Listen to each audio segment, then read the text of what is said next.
The Torah of the Jews of ancient Rome. The Jewish community of Rome should count as one of the major diaspora centers of antiquity, next to Babylonia, to which the Jews were exiled in 568 BCE, after the destruction of the first temple, and which eventually produced the Babylonian Talmud, and next to Alexandria, where the Bible was first translated into Greek and Jewish Hellenistic literature was born and flourished. Rome was the capital of the empire that ruled the Jews longest throughout antiquity. That there was a large and thriving Jewish community in Rome is witnessed from many angles, but unlike the legacy of Babylonia and Alexandria, Rome's Jews remain for us all but mute. There is no Jewish translation of the Bible into Latin compared with the Septuagint in Greek or the Targum tradition in Aramaic. There is no Roman Jewish philosopher compared to Philo of Alexandria. There is no Roman Jewish legal canon compared to the Babylonian Talmud. Thus, what we know about the Jews of Rome is meager and usually comes from external sources or is derived from archaeology. In the following pages, I will try to outline what we know about the Jewish Roman community in antiquity, how we know it, and how reliable our sources of knowledge are. Throughout, an attempt will be made to understand what sort of relationship the Jewish community in Rome might have had with Rabbinic Judaism, and what sort of literary legacy it might have left us. So, number 1, the early evidence. All descriptions of the Jewish community in Rome being with reference to the historian Josephus and to earlier and later Roman sources. Yet after the destruction of the temple in 70 CE, with the demise of the continuous narrative found in the writings of Josephus, scholars resort to rich archaeological record of the Jews in ancient Rome for lack of literary evidence. Those who are interested only in the literary record tend to end their description in 70 CE. In 2002, Eric Gruen published the comprehensive study of diaspora Judaism in antiquity. From a regional point of view, his study includes a chapter on Jews in Alexandria and another on Jews in Asia Minor, but it begins with the comprehensive study of the Jews of Rome. It systematically surveys the evidence for a Jewish community in the city from 139 BCE until 70 CE and shortly thereafter. Gruen also argues that the Jews of Rome during this period suffered no persecution. This thesis, however, will not concern us here. What becomes obvious from this survey, though, is that Jews may have lived in Rome from the middle of the 2nd century BCE, but that they themselves left us no record of their life there. We know of them from prominent Romans such as Cicero, Tacitus, Suetonius, Seneca, and Juvenal, and from Jewish scholars Josephus and Philo, though neither were Roman Jews. Philo comes from the great center of Jewish learning in Hellenistic times, Alexandria, and Josephus comes from its counterpart in the land of Israel, Jerusalem. The evidence we have of the Jews of Rome is rather blurred. One can get the impression of an existence of an unformed mass which can materialize into a mob and threaten the Roman authorities at times of crisis, but otherwise, Roman Jews are stereotypically characterized by non-Jewish Romans as circumcised Sabbath observers who have strange dietary habits. From this sort of information, we are not really able to deduce anything about the character of the Jewish community itself. We do not know the physical spaces they occupied. They had synagogues, but what did they look like? What was done to them? We also do not know what language the early Jews of Rome spoke. We do not know, other than these very superficial characterizations, what sort of Judaism these Jews practiced, what literature they read, whether they were associated with the Hellenistic brand of Judaism practiced mainly in Alexandria, or whether perhaps they were closer to the brand of Judaism developed in the land of Israel.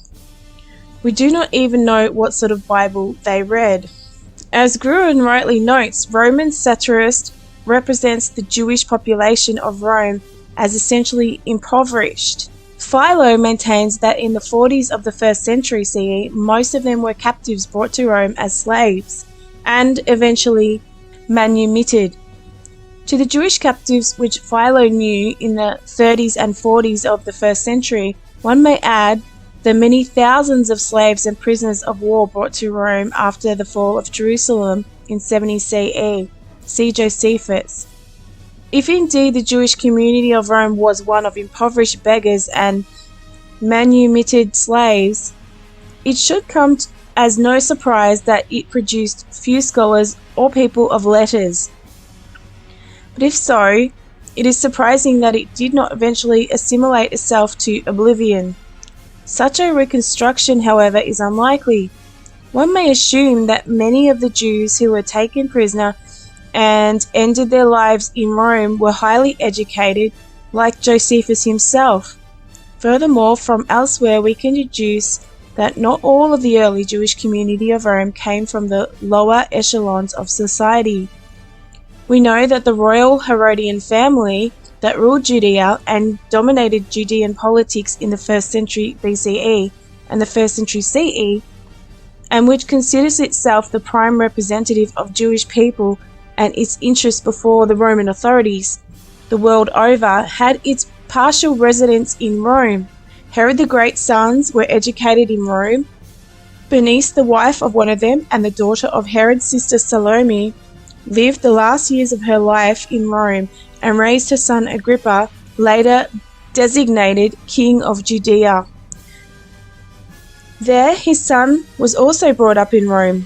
Their presence in Rome was known to Roman authors. Thus, when describing a priceless ring, Juvenal designates it an incestuous gift of Agrippa II to his sister Bernice, alluding to rumors about the unusual relationship between the siblings.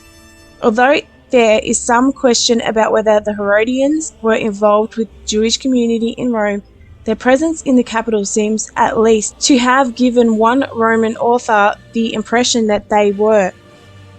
Thus, Persius in the 1st century CE Rome speaks of the Sabbath as the day of Herod. So where did these Herodians live when they resided in Rome? In what language did they converse with the local aristocracy? Greek or Latin? Or among themselves, Greek or Aramaic? What sort of Jewish education did their children receive there, and from who? Did they have a Jewish library to consult? What writings did it house? Josephus, the Jewish historian of the late 1st century CE, was born in Jerusalem and received his education there, but he died in Rome being a historian. He wrote little about the Rome that he knew and much about the Rome of the past, but sometimes a glimpse of the surroundings became available. Thus he tells us of his acquaintance in Rome with a Jewish actor who was patronized by the Emperor Nero. This confirms other evidence that Jews were involved with the Roman theatre. It also coincides with what we hear from the Roman satirist Martial, who speaks of a circumcised comedian, the circumcised poet plagiarizing his poems. Such statements indicate a high level of assimilation, both culturally and linguistically. Yet, unlike the tragedian Ezekiel of Alexandria, no work of Jewish playwright from Rome who uses Roman style combined with Jewish themes has come down to us. Indeed, no poetry of these Jewish poets has been preserved at all. In this city, too, Josephus wrote all his extant works. His magnum opus shows great learning that he could have acquired in the land of Israel. However, it also indicates access to many Jewish compositions that may have become available to him while in Rome. Thus, for example, when he wrote his first book, The War of the Jews Against the Romans, in the 70s of the 1st century, he made extensive use of the non-Jewish world history of Nicholas of Damascus, Herod's court historian. This is a book that we would expect to find in any library of Greek learning. Yet when he wrote his Jewish antiquities 2 decades later, he used uniquely Jewish books such as First Maccabees or the letter of Aristes. The first of these 2 books originated in the land of Israel and had been composed in Hebrew, while the second book is Hellenistic, Alexandrian, and was composed in Greek. Where did he acquire these books? We must assume that they were available in Rome. Were they housed, for example, in a library endowed by the Herodians, whom Josephus knew? There is no way to answer this question positively. Other evidence, however, indicates that such libraries did exist in Rome, and they may have been even older than the Herodian family. Similar to Josephus in the 1st century BCE, the Greek polyglot Alexander Polyhistor came to Rome as a war captive. Once he was freed, he settled there and pursued a colourful literary career writing books about various geographic locations, peoples, and individuals. He showed a deep interest in Hellenistic Jews' works, and having access to a wide variety of Jewish compositions copied from the excerpts, but mainly in his book on the Jews, the writing of Alexander Polyhistor, alas, have also not been preserved, but have rather come down to us via the medium of several church fathers, foremost among them Eusebius of Caesarea.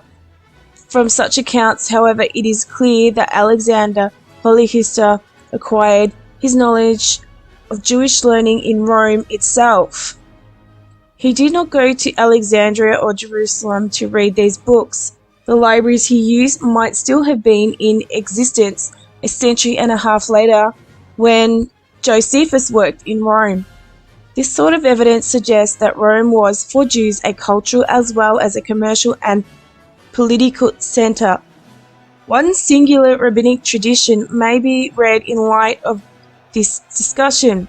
In this Babylonian tradition, a certain otherwise unknown sage, Hanan, son of Talifa, reports in Rav Yosef that he had met a certain person who possessed an ancient scroll written in Hebrew.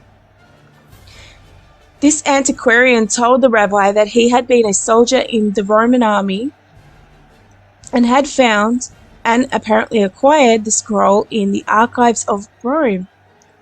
The scroll contains an apocalyptic vision describing the messianic wars at the end of time, including chronological calculations and speculations.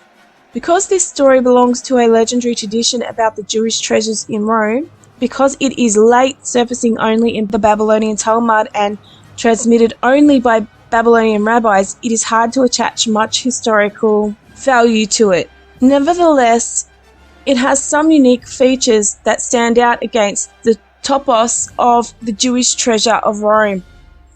I find it striking that it tells of a Jew who had served as a soldier in the Roman army, obviously pointing to the knowledge and acquiescence of the rabbis to this sort of assimilation. This is an incidental reference of Jewish accommodation to Rome, and therefore may record a known fact.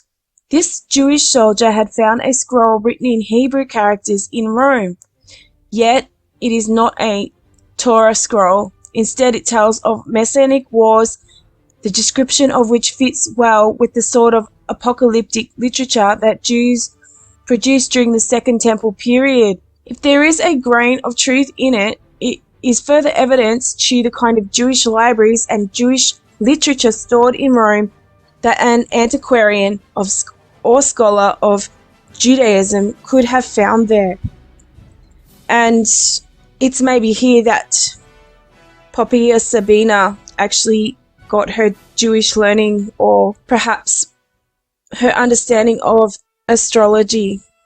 And while I'm on the subject of libraries, I'd like to have a look at the Vatican Library.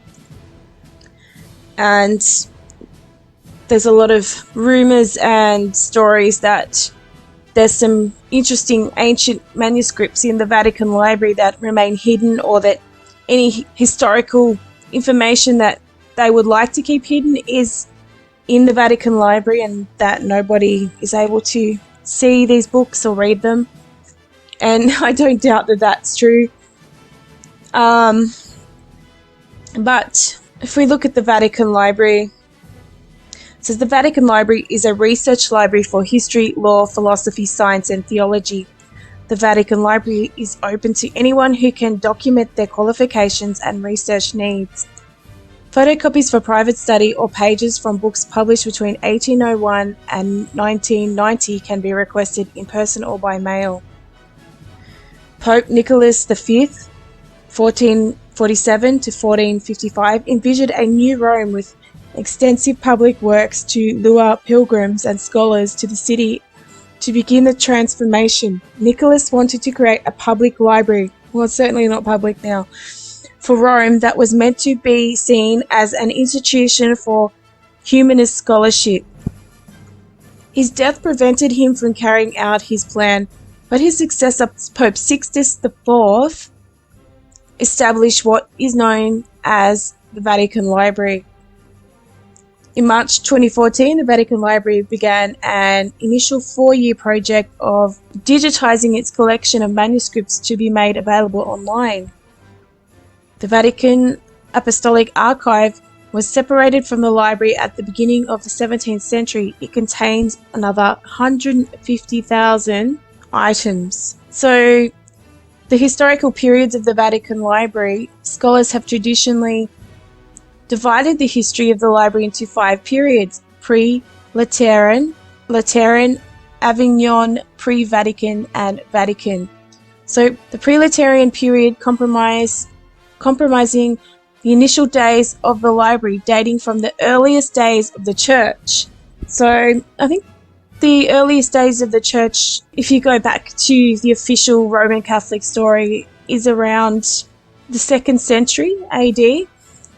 So that's fairly recent, in comparison to the period of when Peter and Paul were in Rome and the fall of Jerusalem in 70 AD. So you can imagine if there were libraries around in Rome at that time, that it is possible that some of the, many of the manuscripts that were in these Roman libraries did end up in the Vatican Library. It says only a handful of volumes survive from this period, though some are very significant. The Lateran era began when the library moved to the Lateran Palace and lasted until the end of the 13th century and the reign of Pope Boniface VIII, who died in 1303. By which time he possessed one of the most notable collections of illuminated manuscripts in Europe. However, in that year, the Lateran Palace was burnt and the collection plundered by Philip IV of France. Avignon. The Avignon period was during the Avignon papacy, when 7 successive popes resided in Avignon, France. This period saw great growth in book collection and record keeping by the Pope of Avignon between the death of Boniface and the 1370s, when the papacy returned to Rome. Pre-Vatican. The pre-Vatican period ranged from about 1370 to 1447. The library was scattered during this time, with parts of Rome, Avignon, and elsewhere. Pope Eugenius IV possessed 340 books by the time of his death. And the Vatican period in 1451, bibliophile Pope Nicholas V sought to establish a public library at Vatican, in part to re-establish Rome as a destination for scholarship. And I'll finish there.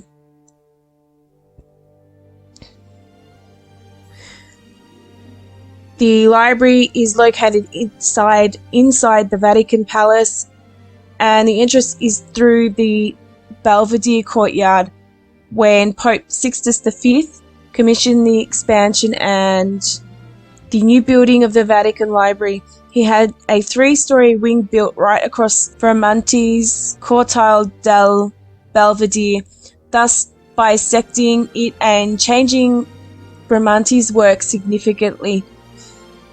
At the bottom of a grand staircase, a large statue of Hippolytus decorates the La Gallia entrance hall.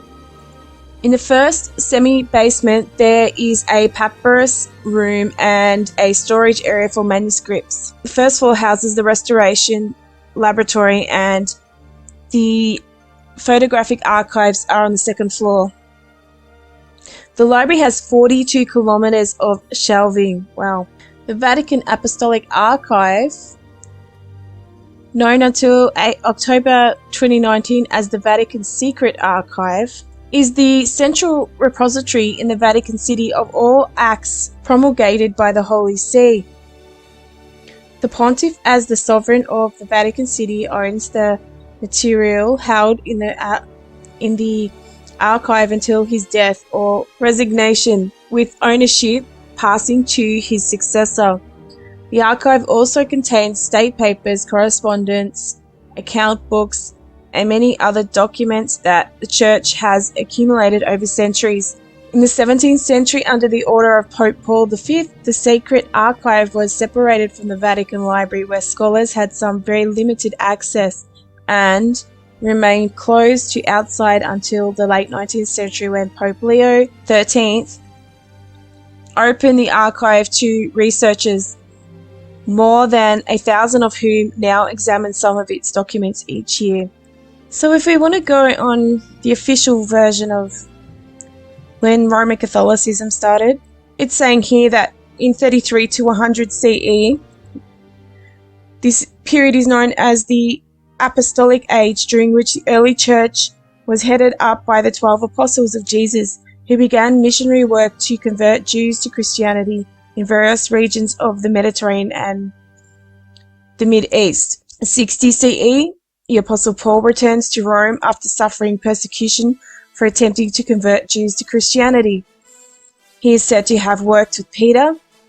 The reputation of Rome as the center of the Christian church may have begun during this period, although practices were conducted in a hidden manner due to the Roman opposition.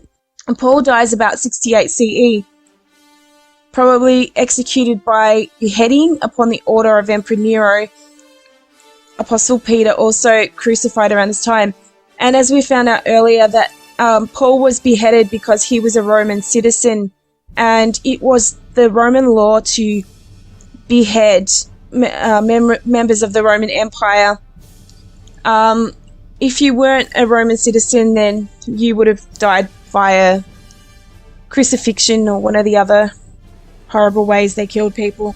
What was saying earlier from the historical records that we have from Rome, that Christianity was quite open until the persecution came via Nero, and that is when it went underground after the fire of Rome. And according to some of the historical writers, it wasn't until at least 4 years after, in the year 68, that the Christians started to be persecuted for the fire. 100 CE to 325 CE, this is the time that the blurring between the apostles' version of Christianity and the Roman Church's version is merged.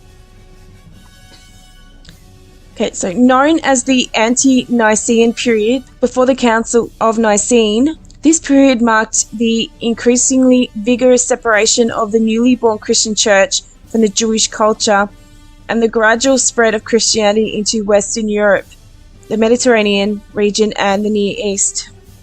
2000 CE, under the leadership of Irenaeus, Bishop of Lyon, the basic structure of the Catholic Church was in place. A system of governance of regional branches under absolute direction from Rome was established. The basic tenets of Catholicism were formalized, involving the absolute rule of faith. And it's interesting that the city of Lyon is popping up again here.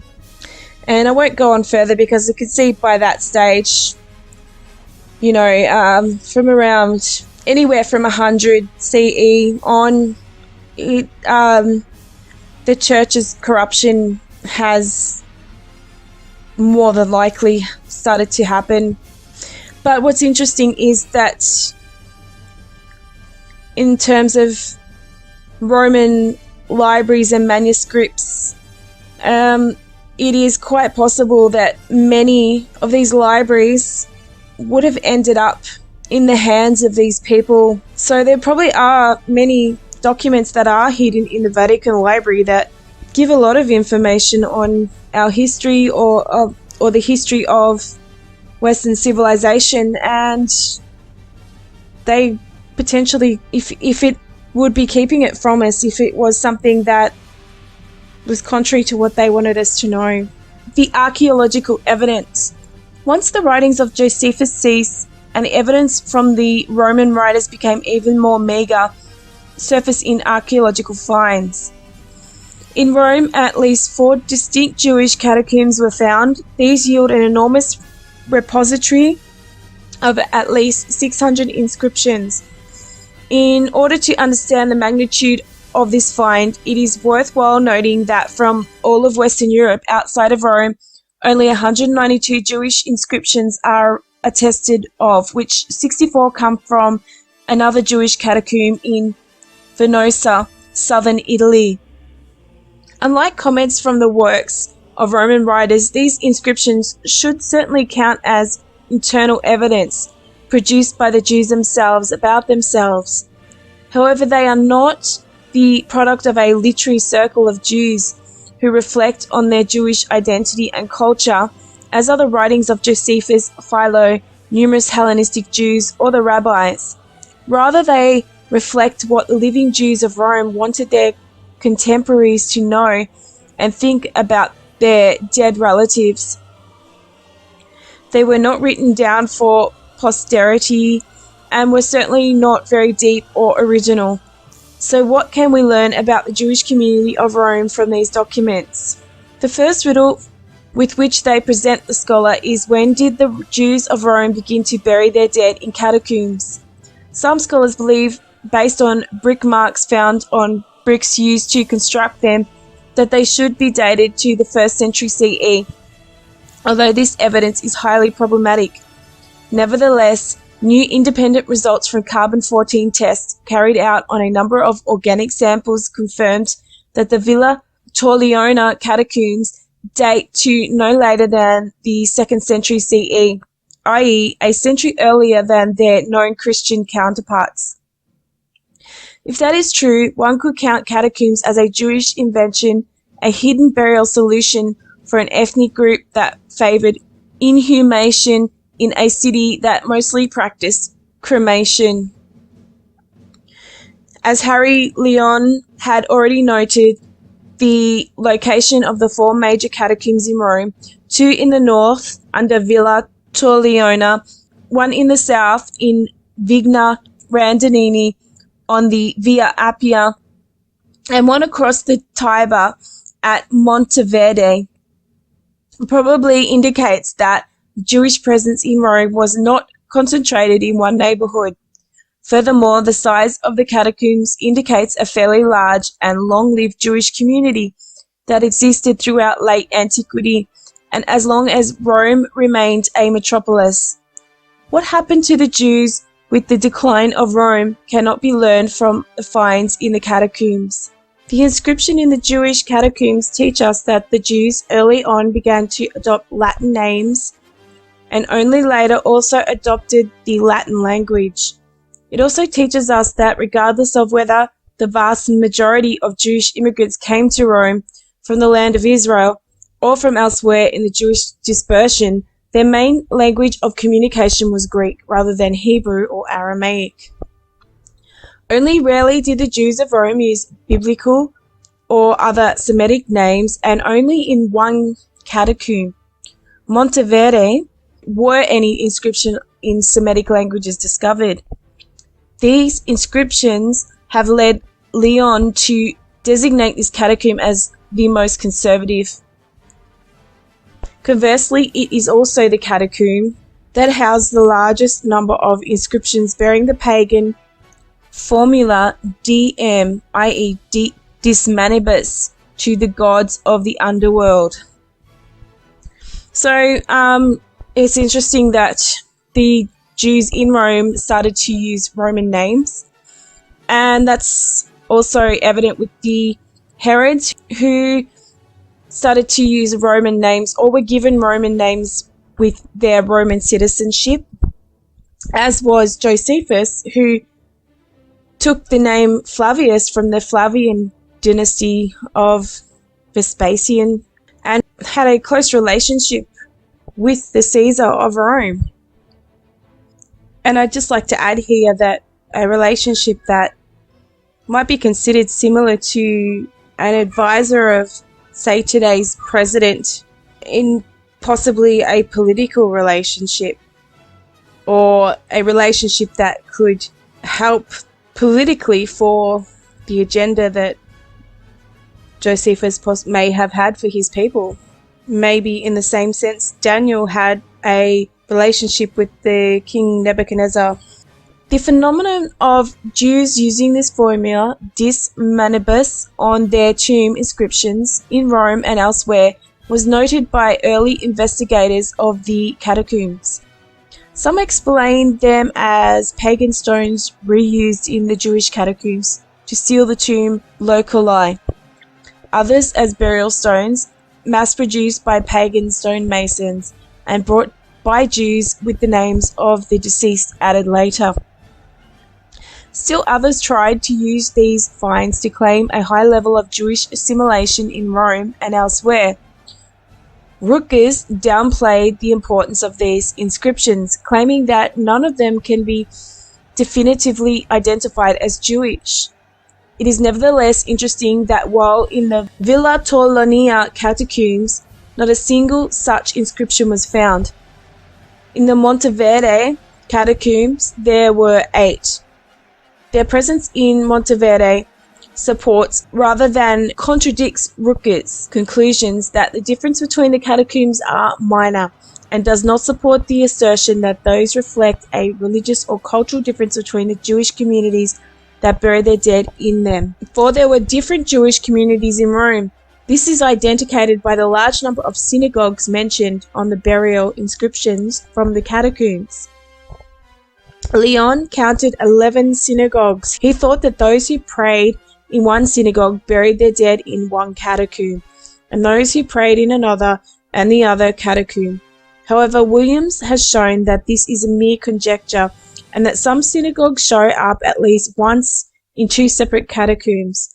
Thus, the presence of so many synagogues in Rome at the same time does not indicate different Jewish denominations, but rather the size of the Jewish community. It is of some interest to note that no physical remains of any of these synagogues have been unearthed in Rome, although a Jewish synagogue has been excavated in nearby Ostia, the port of Rome. The epitaphs from the catacombs of Rome indicate that for the Jews buried there, the greatest honor was to have served as an official in the synagogue. The deceased are described as archisynagogus, as archon, as father of the synagogue, and as elder. A large percentage of the Roman Jews, more than scattered over all 4 catacombs, bore such titles. Leon has made a courageous effort to understand and explain the function of these title bearers in the Jewish communities of Rome. For the purpose of this study, there is one title, however, that is of special interest, namely that of the scribe Grammateus. 22 individuals mentioned in the epitaphs from Rome are described as scribes. This is a substantial number. The profession of the scribe required the knowledge of letters and writing. However, what exactly the responsibility of the scribe of the Roman synagogue in late antiquity was is difficult to know, Leon writes. It seems quite obvious that the Grammateus was the secretary of the community, While there is no indication of the duties, we may properly assume that they did not differ much from the functions associated with such an office in our day, that is, recording the minutes of the congregational gerousia and of assembly of members, keeping the membership list up to date, and conserving records. Quite untenable is the view that the grammateus was the learned scribe mentioned in the rabbinical literature, a man skilled in the Torah and recognized authority in legal matters. Equally unacceptable is the suggestion that while the grammateus need not be a profound Torah scholar, he was a skilled craftsman who made copies of the Torah scrolls and prepared marriage contracts. This description provides the reader with all the possible meanings of this term, and even though Leon opted for one of them over and against the others, this does not necessarily or completely exclude them. For our purpose, it is interesting to note something else about the scribes of Rome that apparently did not interest Leon at all, namely the languages in which they were trained. If their occupation was writing minutes and legal documents, in what language did they compose them? In what language were the meetings they recorded conducted? If their occupation was that of writing Torah scrolls for the synagogue or facilitaries and mezuzot for its various members, if indeed they practiced these rituals, in what language did they write them? Did the Jews of Rome read the Torah in their synagogue in Hebrew, or perhaps they read it in Greek, as the majority of Jews there seem to have spoken Greek? And if they read it in Greek, according to which version? The Septuagint or Aquila? Or perhaps they read a version of the Torah in Latin, as the fragments of some old pre-Vulgate translations, Vetus Latina, of the Bible into that language indicate. None of these suppositions can be substantiated, but each possibility requires a different sort of training, and perhaps one is not mutually exclusive or of the other. The majority of the epitaphs of the scribes spread evenly among all four catacombs are in Greek, but two are in Latin and one is bilingual, Greek and Latin. The presence of so many scribes suggests that Jews in Rome were partially literate. The large number of Jews in the city and their long sojourn there indicates a thriving community. Is it possible that such a community produced no literature at all? Is it possible that we have no linking of the language in which these Jews wrote or the interest that they displayed? In the next subchapter, I will attempt to answer this question. The Torah of Rome. Leonard Rutgers has made a most impressive attempt to identify something of the literary output of the Jews of Rome.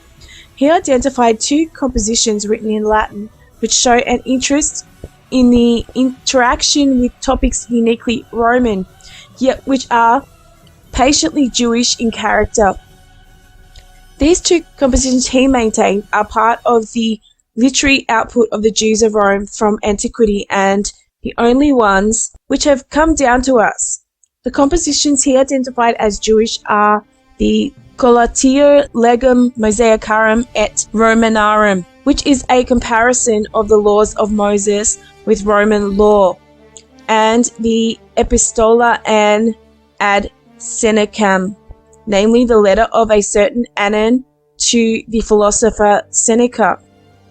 The first of these compositions show a keen interest in Roman law, and the second a proclivity for philosophical discourse, and it is also certainly pseudo-depictographically and probably secondarily associated with the Roman Stoic philosopher.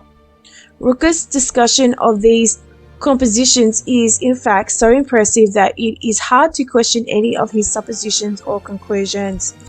In the following pages, I would like to propose another composition that we may add to the corpus of Latin Jewish late antiquate compositions that perhaps originated in Rome. Rutgers' criteria for such works are an interest in Jewish law and theology, and in things Roman. The use of the Latin language, of course, also instrumental is in such an argument. The text I wish to add fulfills only first and last of these criteria. But I will defend the position that in the case of these suffice because the composition does not fit the criteria required for any other provenance. Such is the book known as the Book of Biblical Antiquities or Pseudo-Philo. Physical evidence for this book is preserved in 18 Latin manuscripts dating from the 11th to the 15th centuries, all of them found in monasteries in southern Germany and Austria. Most of these manuscripts also include copies of transitions into Latin of authentic Philonic compositions. This is probably the reason why Biblical Antiquities was originally considered a Philonic composition and consequently earned itself the name Pseudo-Philo. However, all agree now that the attribution is spurious and the Pseudo-Philo is an independent work penned by someone else in a completely different setting.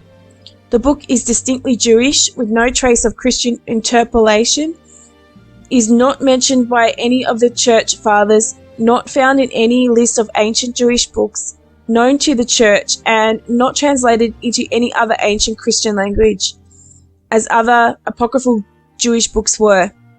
An 11th and 12th century translation of the large portion of the book into Hebrew is found in the Chronicles of Jeremiah, another Jewish composition of Italian provenance preserved in a single 14th century manuscript. I suggest the possibility that this book is a product of the Jewish community in Rome. And the Pseudo-Philo is a name commonly used for the unknown anonymous author of Biblical Antiquities. This text is also commonly known today under the Latin title Liber Antiquitatum Biblicarum, Book of Biblical Antiquities, a title that is not found per se on Latin manuscripts of Pseudo-Philo's Biblical Antiquities. Pseudo-Philo's Biblical Antiquities is preserved today in 18 complete and 3 fragmentary Latin manuscripts that date between the 11th and 15th centuries CE.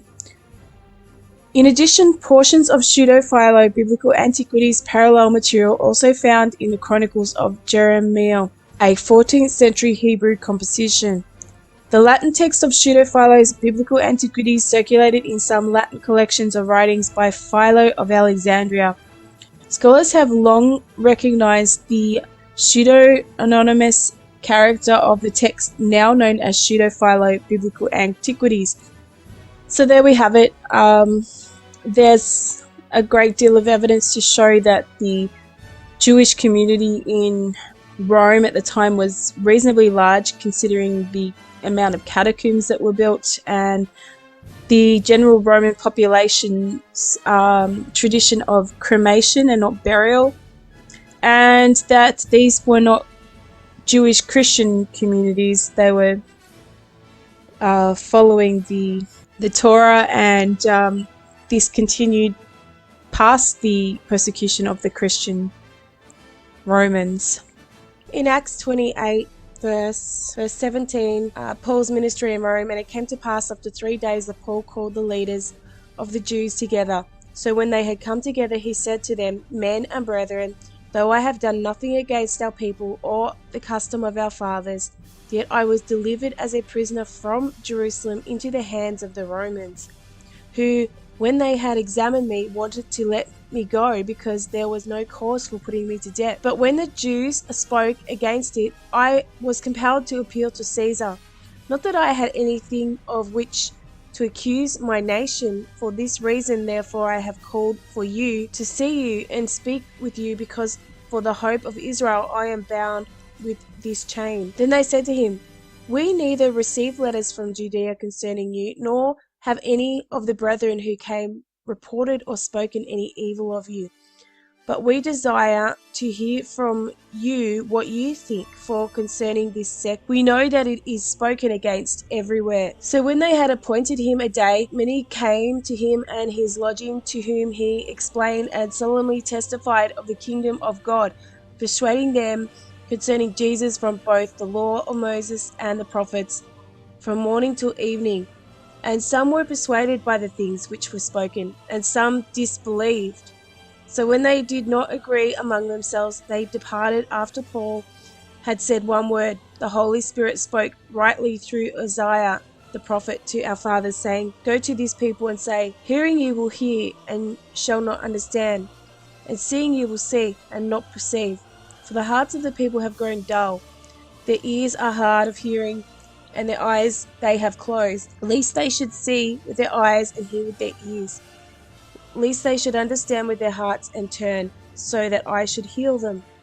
Therefore let it be known to you that the salvation of God has been sent to the Gentiles, and they will hear it. And when he had said these words, the Jews departed and had a great dispute amongst themselves. Then Paul dwelt 2 whole years in his own rented house, and received all who came to him, preaching the kingdom of God and teaching things which concern the Lord Jesus Christ, with all confidence, no one forbidding him. So we can see here that some of the leaders or elders believed Paul, and some of them disputed him and didn't believe him, and they had a great dispute amongst themselves. And two years Paul was preaching the gospel to the Roman Gentiles and the Roman Jews. So within that time, how long did it take for this dispute to fester or to boil over? And as you can see here, it shows that they were in correspondence with the elders in Jerusalem. They tell Paul that they have had no correspondence from them, but also that implies that they did receive correspondence from them at other times. And perhaps, we have the luxury of hindsight, but the rabbinical Pharisees had no idea where this was all going to go and how it was going to explode in the world that they knew. There's the information on the Herod family, who were again shown to be quite popular amongst the, or well known amongst the Roman aristocracy, and that the Herod family actually considered themselves as Jewish, despite the fact that they were Idumean. So you have this blending of the Idumean Edomite converts to Judaism, considering themselves as Jews and not converts to the religion, or considering themselves Jews based on their conversion to Judaism or to the Hebrew faith. There was potential through the aristocracy to influence Nero, especially through his wife Poppaea, to persecute the Christians and blame them for the fires of Rome. It's quite possible that the fires of Rome just started naturally, but who knows, they could have been deliberately lit, and then blamed on the Christians. That I guess we'll never know that, but I think we have the beginnings here of how the dragon chased the woman or the church into the wilderness or into the earth and spewed forth its water that she might be drowned, but the earth swallowed up the water. And in Revelation 21, verse 5 to 8, Jesus tells us that he who is seated on the throne said, Behold, I am making all things new. Also he said, Write this down, for these words are trustworthy and true. And he said to me, It is done. I am the Alpha and the Omega, and the beginning and the end. I will give from the spring of water of life without payment. The one who conquers will have his heritage, and I will be his God, and he will be my son. But to the cowardly and faithless and the detestable, as for the murderers, the sexually immoral, sorcerers, idolaters, and all liars, their portion will be in the lake that burns with fire and sulfur, which is the second death. And to the thirsty, the water of life. The water of life flows from Jesus, the rock. Jesus said, Whoever drinks the water that I shall give him will never thirst again. It will become a well of water springing up within him for eternal life. And it's the truth and the message and everything that Jesus represents. And when we hear his word and do his word, it increases and flows within us. And all of that opposed to the water of the dragon. And we can see that in the scripture in Revelation, the earth swallows up this water. And we have one message from Jesus and one message from a dragon, and the true church amongst the earth in the wilderness, and the people of the earth swallow up the false doctrine of the dragon. But where does the dragon originate? In Malachi 1, it tells us the burden of the word of the Lord to Israel by Malachi. I have loved you, saith the Lord, yet ye say, wherein hast thou loved us? Not Esau, Jacob's brother, saith the Lord, yet I loved Jacob, and I hated Esau, and laid his mountains and his heritage waste for the dragons of the wilderness. And if we look at the word dragon, tenor, probably feminine, from 8565, a female jackal, a dragon. And if we go to 8565, from an unused root, probably meaning to elongate, a monster, a preternaturally formed, a sea serpent, or a huge marine animal. Also a jackal or hideous animal, dragon, whale. Dragon may be the extinct dinosaur, the Plesiosaurus whale. And where is the dragon? It's in the wilderness. And where is Esau? His people are in the wilderness. They're laying waste in the wilderness. And Esau is red. Edom means red. If we look that up, the meaning of Edom, from the same as Adam, and it translates to, from an unused word, to be red, dyed red, red, ruddy. Adam, Edom, means red. And in Revelation 12, we have a great red dragon with 7 heads, 10 horns, and 7 crowns. And this red dragon, this Edom, that is persecuting the woman, the church, and the followers of Christ. And if you follow the apocryphal books, there's a scripture in 2nd Esdras 15 that speaks about the dragon. It says, the nations of the dragons of Arabia shall come out with many chariots, and from the day that they set out, their hissing shall spread over the earth, so that all who hear them fear and tremble. Also the Chammonians raging in wrath shall go forth like wild boars of the forest, and with great power they shall come and engage them in battle, and shall devastate a portion of the land of the Assyrians with their teeth.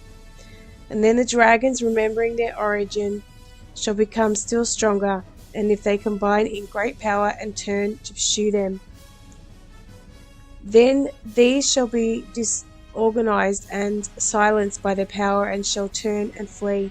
And from the land of the Assyrians an enemy and ambush shall beset them and destroy one of them, and fear and trembling shall come upon their army, and indecision upon their kings. Behold, clouds from the east and from the north to the south, and their appearance is very threatening, full of wrath and storm. They shall dash against one another, and shall pour out a heavy tempest upon the earth, and their own tempest, and there shall be blood from the sword as high as the horse's belly, and a man's thigh, and a camel's hock. And there shall be fear and great trembling upon the earth, and those who see the wrath shall be horror-stricken, and they shall be seized with trembling. And after that heavy storm, clouds shall be stirred up from the south and from north, and another part of the west, and the winds from the east shall prevail over the cloud that was raised in wrath, and shall dispel it. And the tempest that was to cause destruction by the east wind shall be driven violently towards the southwest. And if we look who Arabia is, on a map, it is the Nabatean Arabia Petra, and that is the same region as the Idumean Edomites of the Herods. So these are just more texts that add weight to the proof of the rabbinical Jews in Rome in reasonably large communities around the time of the Great Fire of Rome and the first persecution of the Christian church. And there's not a great deal of information, historical information, as you can see, or documentation of their lives. However, there is enough information to show that with a reasonably large Jewish community in Rome, and it did seem to have some political influence over the Roman emperors, which in all probability led to the persecution of the Christian church. So you could just take this information as you like, but it does, I believe, lead into things that have influenced our time and our life politically and religiously with the Roman Catholic Church. But that's for another video. I hope you enjoy this. Thanks.